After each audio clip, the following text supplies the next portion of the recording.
Kagulat World. Sa puntong ito, hindi na lamang ito basta isang ginto sa Southeast Asian Games, kundi isang malakas na mensahe sa buong mundo na ang Pilipinas ay mayroon ng tunay na reyna sa loob ng tennis court. Ang buong tennis world ay tilanyanig sa naging pagpapakitang gilas ni Alexandra Alex. Iala sa 33rd SEA Games kung saan ipinamalas niya ang isang antas ng laro na pang Grand Slam na ang kalidad. Mula sa bawat palo, bawat serve, hanggang sa bawat sigaw ng tagumpay, damang-dama ang tensyon at ang bigat ng pangarap na bitbit ng ating pambato. Ngunit ang mas nakakagulat at talaga namang nag-viral sa social media ay hindi lamang ang medalya sa kanyang league, kundi ang hindi inaasahang pagkilala mula sa mga pinakamalaking pangalan sa mundo ng tennis. Mismong ang US Open champion na si Coco Gauff at ang sumisikat na star na si Victoria Mboko ay hindi nakapagpigil na i-hype at batiin ang ating Golden Girl. Ito ay isang bihirang pagkakataon ng isang Pinay ay pinag-usapan sa bawat sulok ng internet. Hindi dahil sa kontrobersya, kundi dahil sa purong talento at pusong palaban na kinatatakutan na ngayon maging sa labas ng Asia. Hindi matatawaran ang emosyong bumalot sa court nang tuluyang makuha ni Alex ang ginto dahil alam ng lahat na ito ay higit pa sa isang regional title. Ito ay ang bunga ng kanyang sakripisyo, ang pagtitiis na malayo sa pamilya at ang walang humpay na ensayo sa ilalim ng matinding init at pagod. Sa gitna ng kanyang selebrasyon, lumabas ang mga komento mula kay Coco Gauff na nagpapatunay na ang pangalang Alex Ala ay nakatak na sa listahan ng mga manlalarong dapat abangan sa 2026. Ayon sa mga fans, ang respeto na ibinibigay ng mga world-class athletes na ito kay Alex ay patunay na hindi na siya hamak na bata lamang na naglalaro, kundi isang banta na sa mga susunod na Grand Slam tournaments. Ang naging reaksyon ni Mboko at ang mainit na pagtanggap ng international community ay nagbigay ng panibagong lakas ng loob sa mga Pilipino na muling maniwala na kaya nating makipagsabayan sa elite level. Ngunit ang mas matindi rito ay ang katotohanang ilang araw lamang ang itatagal ng kanyang pahinga. Habang ang karamihan ay nagdiriwang pa, ang world number 50 ay nakatingin na agad sa mas malaking hamon. Agad na babalik sa ensayo si Alex para paghandaan ang mga sunod-sunod na imbitasyon at ang prestihiyosong Australian Open na bubukas sa darating na taon. Marami ang nagsasabi na si Alex ay ang perpektong role model para sa mga kabataang babae sa buong mundo dahil sa kanyang pagiging magalang, marespeto at pagkakaroon ng positibong disposisyon sa kabila ng pagiging palaban sa loob ng court.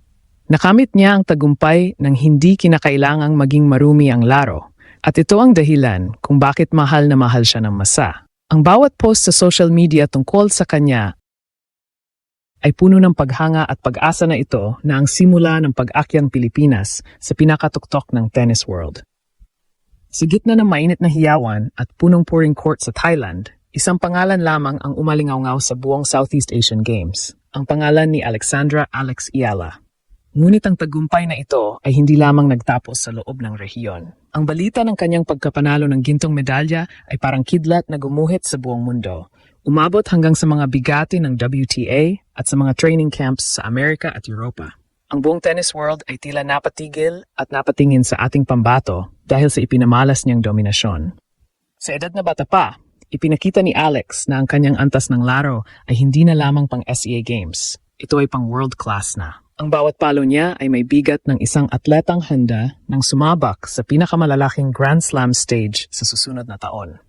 Ang mas lalong nagpa-viral sa tagumpay na ito ay ang hindi inaasahang eksena sa social media. Hindi lamang ang mga Pinoy ang nagdiwang, kundi pati na rin ang mga itinuturing na titans ng makabagong tennis.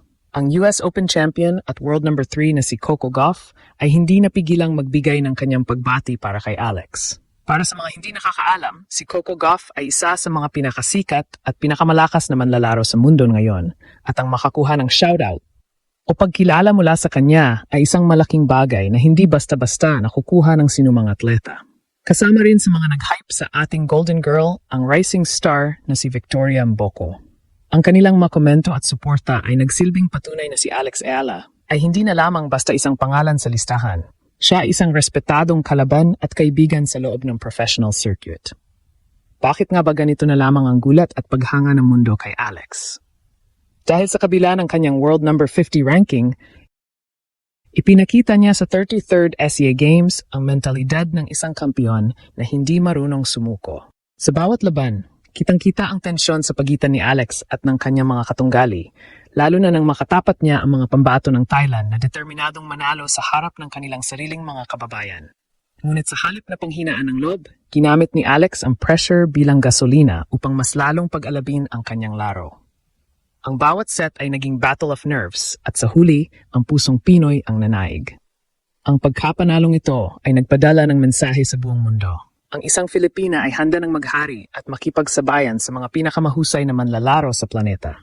Ang hype na ito sa social media ay hindi lamang tungkol sa medalya, kundi tungkol sa respeto. Sabi nga ng mga fans, Alex Ayala is all over my social media and I love it.